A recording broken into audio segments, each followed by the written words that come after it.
funky.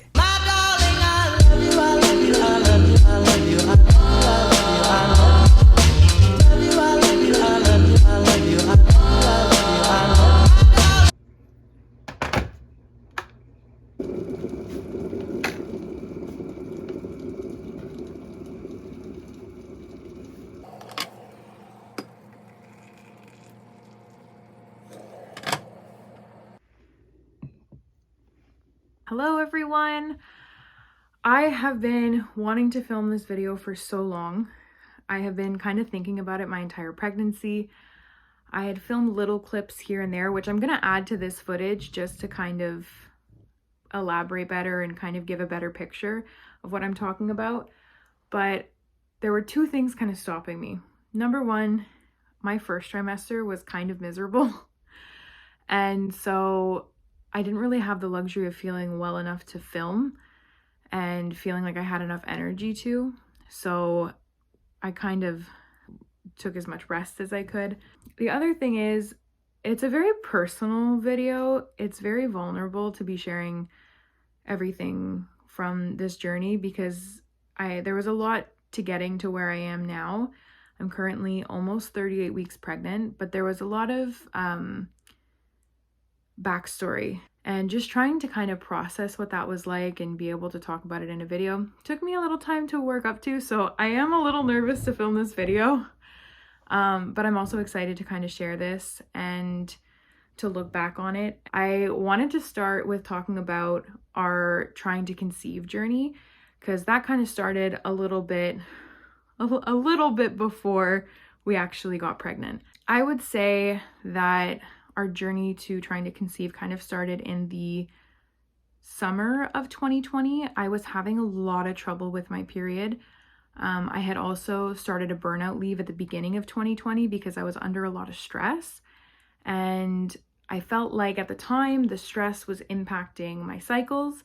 I was having really irregular cycles. I'd kind of miss my period way too often. I'd go months without it. And then my body would kind of make up for that. And I'd have periods that lasted 70 days and they were just excruciating. I was so emotional. I was so hormonal.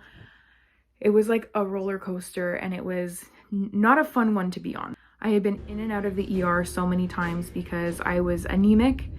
I had just felt so awful and I had gotten no answers. It was really hard to even get a referral to see a gynecologist.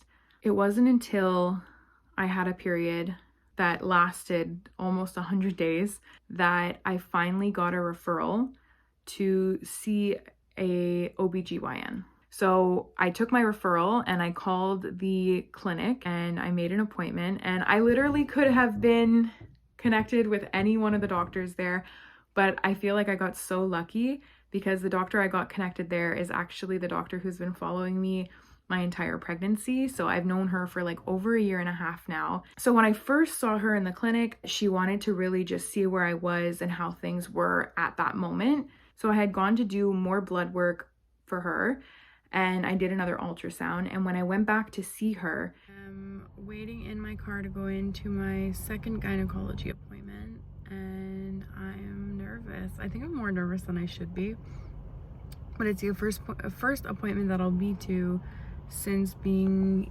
in the emergency last week. I don't know what to expect. I go into every appointment hoping that I'll finally have answers and like I'll have a plan and I'll have a diagnosis that I can like actually do something about. So my expectations always going in are high. And I feel like every time I leave with, well, it could be A, B, or C. If it's A, do this. If it's B, do this. C, do this. But we don't know what it is yet. So I guess I wait and see. My doctor's really, really nice. So I am excited to see her again because I feel like she's super understanding and very empathetic. So I feel like if anything, it'll be good to see her and just be able to like catch her up on what's happened. We'll see how it goes.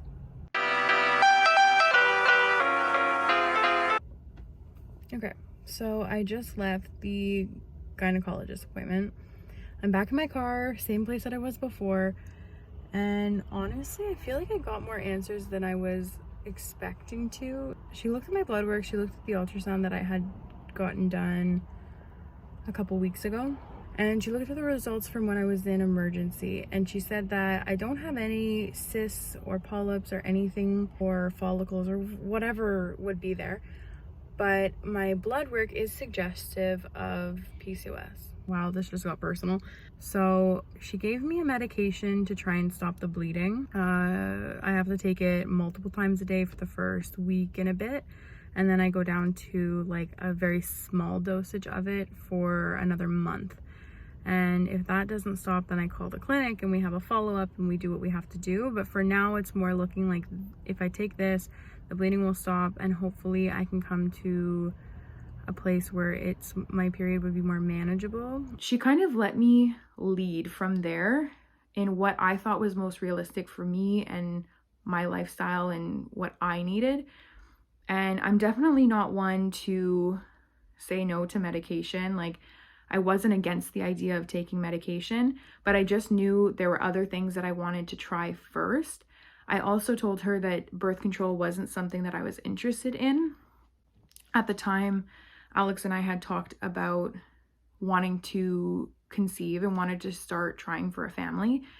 And this was kind of like the last missing piece for us to feel comfortable in trying, was getting my periods regular. And then as I was leaving, I kind of brought up the idea that I'm looking for a dietitian, a registered dietitian, to try and see if there's anything I can do holistically. I was seeing an acupuncturist for a while, which I might even go back and see her and see if there's anything else that I can do. So she wrote me a referral for a dietitian who's actually her dietitian.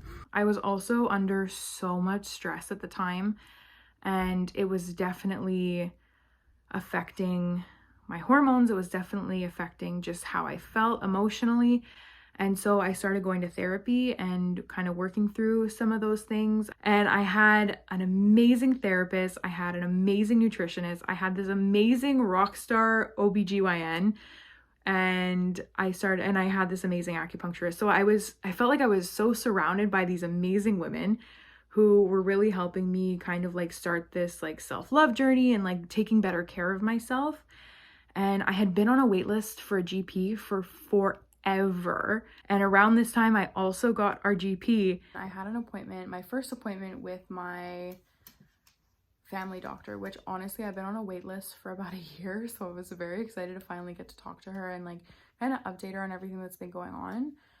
And she was really thorough. She seems really, really nice. She went over everything, all my blood work and all the ultrasounds I've had recently. And even before I told her that I got diagnosed with PCOS this morning, she looked at my latest blood work and she was like, these things are elevated and it kind of suggests that you might have PCOS. She recommended a few vitamins, and because my iron was low, she recommended a iron supplement to try and help with that. So I'd say fall, I started adjusting my diet. So that's when I went dairy and gluten free, and I started taking supplements for PCOS, and they were very like natural supplements. And I had blood work to find out if I had insulin resistance, which I didn't. So that was a good thing. Then in the fall of 2020, on my birthday to be exact, I was in the most excruciating pain I've ever been in. They immediately took blood work. They immediately hooked me up to a morphine drip, and then I went upstairs for a ultrasound. It turns out that I had a uterine infection and it was really bad. They also gave me a referral to follow up with another OBGYN because my OBGYN was on her mat leave now. And that's where I feel like I kind of took a step back. I went to that appointment, met with this other OBGYN, and told her I had lost weight, my periods had gone back to normal, but this uterine infection kind of like caught me by surprise. And she was so dismissive.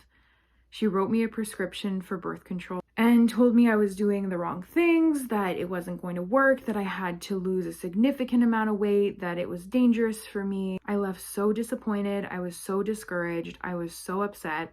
And I just couldn't wait for my gynecologist to come back from her mat leave and see her again. I never ended up taking the birth control. I talked to my GP about it and she agreed like that wasn't part of my plan. That wasn't what we were gonna do. So we didn't.